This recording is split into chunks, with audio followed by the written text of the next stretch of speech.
आदाब, आप देख रहे हैं न्यूज़ चैनल सच का कारवां। और आज हम हैं जनपद हापुड़ जिलाधिकारी ऑफिस पर, जहां पर आने वाले एसआईआर को लेकर एक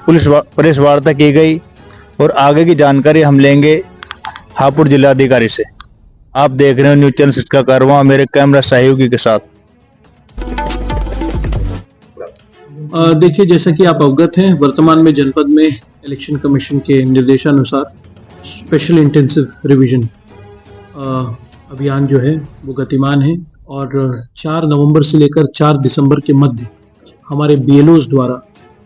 2025 की मतदाता सूची में सम्मिलित प्रत्येक मतदाता को गणना प्रपत्र का वितरण और संकलन का कार्य वर्तमान में चल रहा है।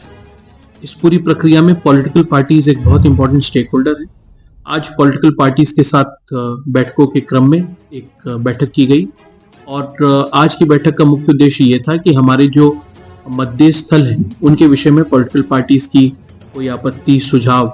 उसको हम लोग संज्ञान में लें। चुनाव आयोग के निर्देशों के क्रम में हमारे जनपद में कुल 94 नए मतदेय स्थल बन रहे हैं। इन नए मतदेय स्थलों के बारे में विशेषकर सभी राजनीतिक दलों को अवगत कराया गया और मतदेय स्थल की सूची के सापेक्ष उनसे उनके सुझाव और लिखित अभिकथन प्राप्त किए गए।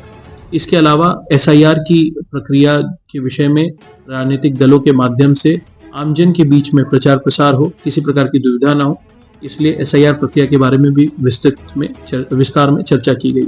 सभी राजनीतिक दलों से आग्रह किया गया कि वो अपने बूथ लेवल एजेंट्स की नियुक्ति जो है वो तत्काल करें और अपने बीएलएस को प्रत्येक दिन यारोस द्वारा जो बैठक कराई जा रही है, बीएलओज और बीएलएस की समेकित बैठक, उसमें सम्मिलित होने के लिए भी निर्देशित करें। उन्हें बीएलएस के प्रत्येक दिन 50 गणना प्रपत्रों के स्वयं संकलन के